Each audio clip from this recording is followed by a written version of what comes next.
Hey everybody, this is John with another installment of Think Culture. In this episode, it's going to be a casual chat again. However, next time, I think I'm going to start back with theory, with, in particular, Peter Sloterdijk's critique of cynical reason, which is going to be very difficult to fit into a video. But as far as I know, nobody's done it, and it deserves it, so I want to do it. I also really want to tackle, and have been working on sort of the notes for and stuff, Peter Sloterdijk's Spheres trilogy and Alain de Benoit's, I think it's also a trilogy, The View from the Right, which both of these things are, really voluminous texts, and I think that they deserve some serious treatment. They've been extremely influential in my thinking, so I'd like to get to them. However, today, again, this is casual chat. I'm going to talk about the university, what's happening with the university, the crisis of the university, the death of the university, and how this is something that we should mourn or fix. Okay, so to begin with, this most venerable of our institutions, the university, the liberal arts education in particular, I think it's moribund. It's been in crisis for decades, shuddering under the weight of forces set against it coming from both the left and the right. The former has perverted its aim and thus the contents of that education through an ideological crusade and through the leveling of the quality of education. The latter has tried to bring it under the sway of the profit motive, has tried to turn education into a business, and increasingly pushes for it to be turned into an enterprise really devoted to preparing young people for the workplace. And its demise, I think, has been accelerated by the pandemic and also by the riots. On the right, it's not uncommon to hear people cheer its destruction, whether in the hopes that it'll be replaced with a more careerist institution or just universalized autodidacticism or whatever. On the left, they will defend the university, but only as it currently exists, primarily as a propaganda factory for progressive ideology, so it's not surprised that they'll sort of nominally defend it. But they're ultimately no more a friend to it than the careerists, and have done much more to destroy the university, in fact, than their opponents ever could. The term liberal arts comes from the Latin. The idea actually goes back to, prior to the Romans, though, and comes to us, as so much does, from the Greeks. The term means something like the arts of freedom, the practice of freedom. There are traditionally 7 such arts. The quadrivium, which are basically the scientific 4 of them: music, math, geometry, and astronomy. And then the trivium, which are considered to be fundamental and necessary for the practice and teaching of the quadrivium. And these are logic, grammar, and rhetoric. Logic here is central. By the Renaissance, this category gets really enlarged in general of the trivium and gets called Studia Humanitatis, the humanities. This is the beating heart of the university till today, and the liberal arts education, and is its highest purpose in my mind. You might wonder, what do these things have to do with freedom? Well, the concept of freedom in classical antiquity is very different from our own. In fact, something like the reverse of it. Whereas we think of freedom in terms of what Isaiah Berlin has called negative liberty, we think of it in terms of, we think of it in terms of absence of restraint, constraints on our activities. This is negative liberty. We're free insofar as we are unimpeded in the attempt to satisfy our desires and quench our appetites. For the ancients, however, positive liberty, freedom was about mastering the desires and the appetites, about transcending the level of species being, developing self-control. The idea being something like the way Plato conceptualizes the tripartite soul in the Phaedrus with his chariot example. Reason, logos, guides, daimos, and eros, our spiritedness and our appetitiveness. So freedom means not surrendering to your baser instincts, not surrendering to your desires, but instead elevating yourself to the level of true humanity and applying reason to your conduct and to your ideas and being guided by it.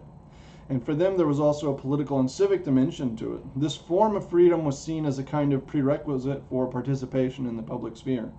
Throughout most of its history, education was reserved for the elite. It was a training in the exercise of freedom. It was about freeing you from submission to the instincts so that you could participate in government. You could discourse about the good, the beautiful, the true. You could know something about them, try to lead your fellow men to them through the political process. So education prepared you for the exercise of freedom as a prerequisite for civic and political engagement. If you're at the mercy of your passions, then you fail to govern even yourself. You can't be up to the task of governing a people if you can't govern yourself. That's the idea. In addition to all of this, education is also the mechanism for transmitting the culture, for the transmission in particular of high culture, of our deepest truths, of the wisdom of our ancients, of our history, our greatest glories and achievements. It's the conduit for the passing on of our most important traditions. If education has a purpose, it's most fundamentally to increase exponentially the age of the young by connecting them and their ideas and their thinking to Plato, to St. Augustine, to Descartes. In this way, it's about the construction and preservation of civilization itself.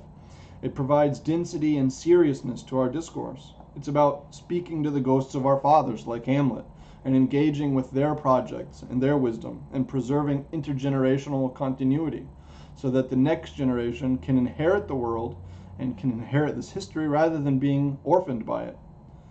But in the modern world, freedom comes to be redefined as its opposite. Restraint was essential to freedom. Now it appears as the obstacle to freedom. This redefinition, beyond being stupid and self-indulgent, has necessarily had knockdown effects in terms of the institution of the university and liberal arts, which was devoted to freedom. The university stopped seducing men into self-mastery and a life guided by reason in pursuit of the good, but came to be devoted to justifying and promoting the satisfaction of our desires. The authority of tradition and respect paid to the wisdom of ancients came to be seen precisely as constraints upon freedom, rather than being freedom enabling. And so the anti-authoritarian impulse came to oppose and despise them. Now, this idea of freedom is shared by liberals of all stripes, and has guided some of the attacks stemming from both sides on the university. But as everyone knows, left liberals in particular have really come to dominate the university. So while our quote-unquote conservatives have largely, operating also from this understanding of freedom, sought to make the university more about enabling economic activity, to reducing government interference or whatever, and also to make it more about helping students to obtain, greater profits in life, jobs training, stuff like that. This has done damage to the university for sure, but the damage done by the ideology which is now hegemonic in the university has clearly done more, and in fact further legitimates the position that the universities are a failure and should be repurposed for, careerist ambitions. So that actually these two different attacks wind up being in some sense reinforcing of one another. But so let's go to the question, what has the left done to the university? Their anti-authoritarianism was directed not at the public intrusion or anything, as we see on the right, but at the traditions themselves, at, as today's cliche goes, the dead white males who make up the canon and are racist, sexist, transphobic, xenophobic, and whatever else.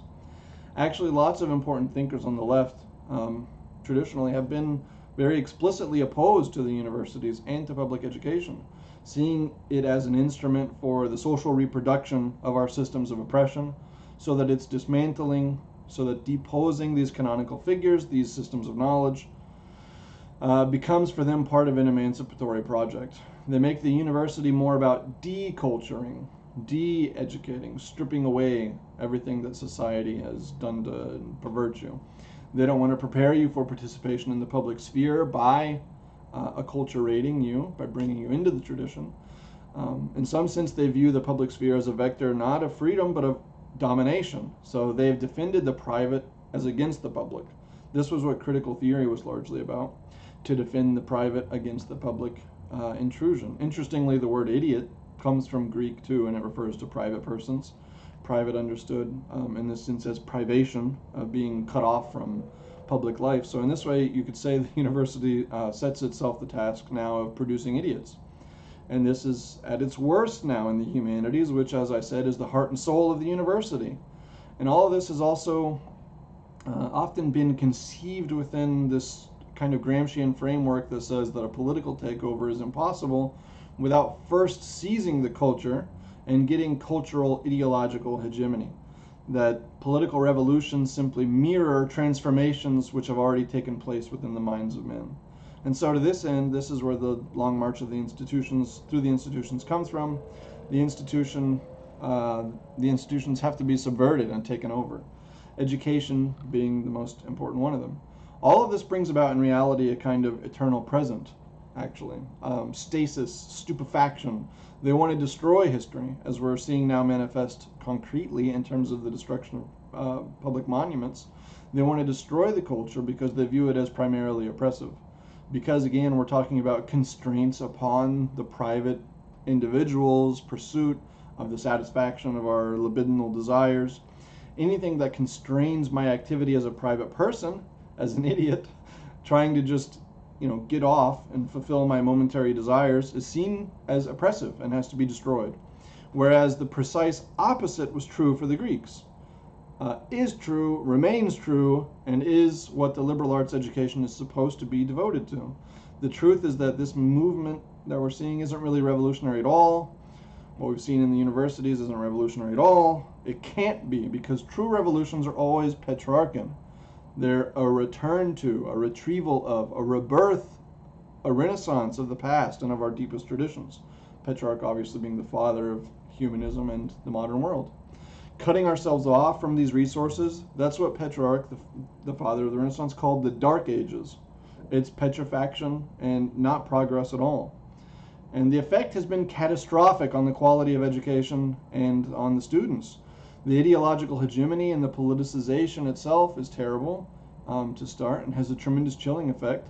Michael Millerman, who, if you don't know anything about, you should look into him. He's great. He talks about, for example, the story when he was teaching at the University of Toronto, and he showed the students a video of this guy walking around a college campus telling students that he's a woman, he's Chinese, he's a different height, he's a different age. And then when he asked the class about it, they didn't engage at all. And he thought, what the hell? This is topical, it's interesting, it's controversial. Why won't they say anything? This is, really interesting stuff. And he asked if they weren't speaking because they were afraid of being offensive. And every student raised their hand, 100% of them. They're afraid to engage with the material, to speak to one another, etc. That this in and of itself displays a great failure. I think this is indicative of the way that things are in the university generally. Their education serves more to prevent public discourse rather than to enable it. Alan Bloom, in his Closing of the American Mind, talks about what has happened, and he relates it to relativism and this dogmatic openness, which, as he shows, actually constitutes a closing of the mind. History today just teaches people that everyone used to be bad and wrong and bigoted. Their ideas and their beliefs just resulted in stuff like slavery and genocide. The real sin, we're taught, is believing that you're right. Believing you have found the true, the good, the beautiful, at all. Believing that belief causes conflict and so is wrong. Now we're not encouraged to pursue these things then. We're not encouraged to use reason to try and discover them, to try to discover how to live in accordance with some higher truth or purpose, but we're taught that such a goal in and of itself and such beliefs are just dangerous illusions. So this pursuit is abandoned.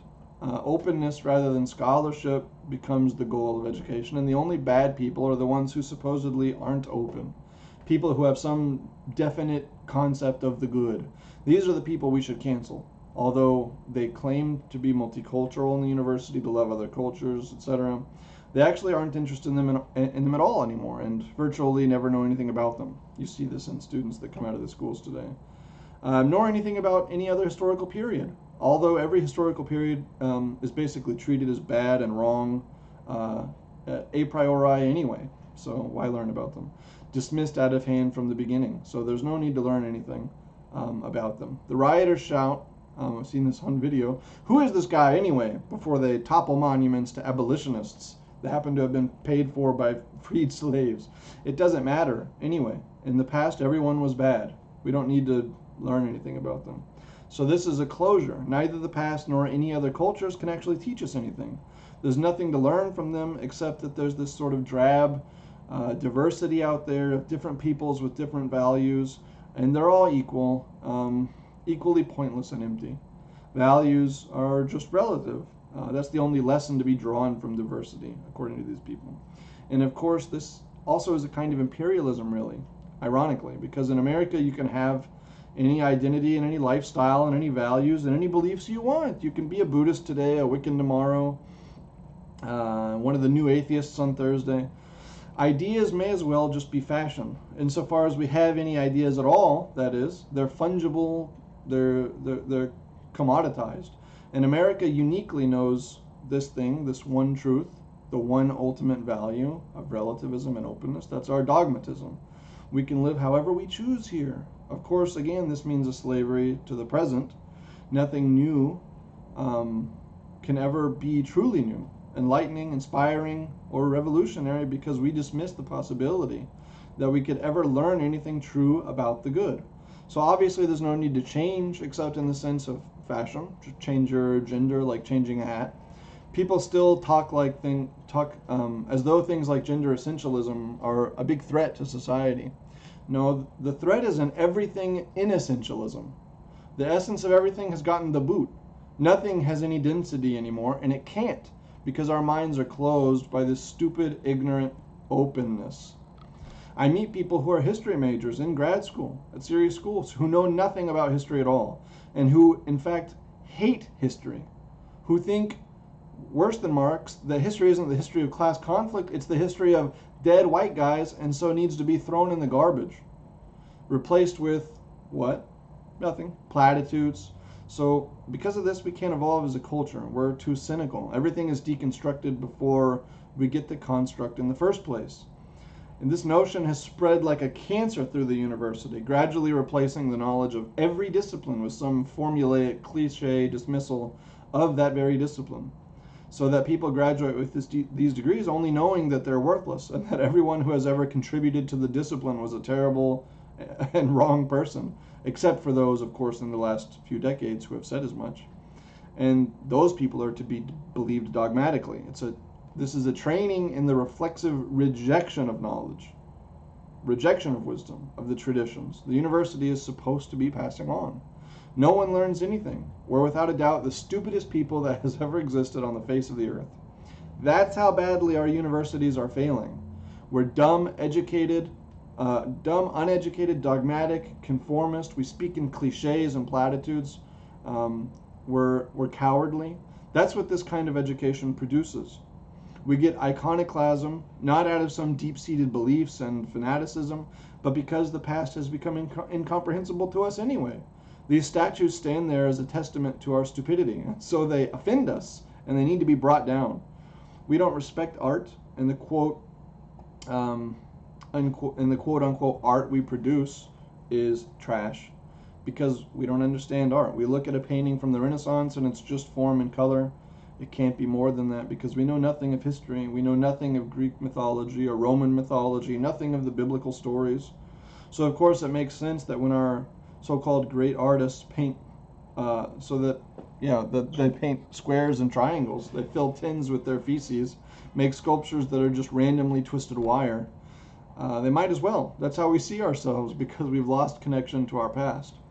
So given that, maybe it would be preferable to just can this whole thing and have jobs training and certification, letting corporations dictate curricula so that they can hire graduates and transition them smoothly into their employ. Compared to the function the university now has of producing empty-headed progressive ideologues, wandering about like zombies muttering cliches, a simple preparation for the workforce might sound pretty good to you. But this is ultimately, I think, a detestable view. Whether one arrives there through defeatism, or worse, through an economistic view of life, a view of value only in monetary terms, in terms of profit, the view to the university that reckons with dollars and cents and thinks of it as an investment that will yield bigger returns in terms of future remuneration, that evaluates the success or failure or utility of the university in terms of an economic calculation, that thinks that everything should be economically productive, and so no one needs to read Shakespeare, that Shakespeare is maybe a private pleasure, one of life's consolations. But that's not true. A functioning public sphere and the survival of a society depends upon the maintenance of a shared horizon of meaning. What we see now is a breakdown in precisely this. The public sphere has been expelled from American society. Even something like gender studies, a prime target of this sort of right-wing criticism, as being pointless and a waste, I think there's nothing about the subject that's actually essentially trivial or merits its abolition. The problem with the way it's taught is just the same sort of ideological problem, and all this stuff matters much more than private economic enterprise. It's better to do serious gender studies, maybe engage with Camille Paglia or something, rather than that. The edification of the soul matters more than the fattening of the wallet. I'm sorry. So no, the university has to survive and must be again as it was, oriented to turning Homo sapiens into men, teaching them to be free and readying them for life in the free world, to share in a public existence. It must again be about carrying on our traditions and passing on the wisdom of our ancestors, providing historical density and purpose to our lives, helping us to once again become intelligible to ourselves in a way that we no longer are. It must survive as a matter of the survival of civilization itself. And what that means is not, as some have suggested, that we need to create a parallel version of the institution for conservatives. That would mean forever resigning ourselves to this politicization of the liberal arts. And the politicization is part of its crisis. It needs to be depoliticized. The only way we can save it is not by making it careerist, is not by creating a parallel university system, not by abandoning it and going to the internet or something, but by taking it back. The left liberal hegemony in the university is the principal source of its sickness. But as I've suggested, the right liberal approach, which wants to privatize it, isn't much better. Both of these paths have to be rejected.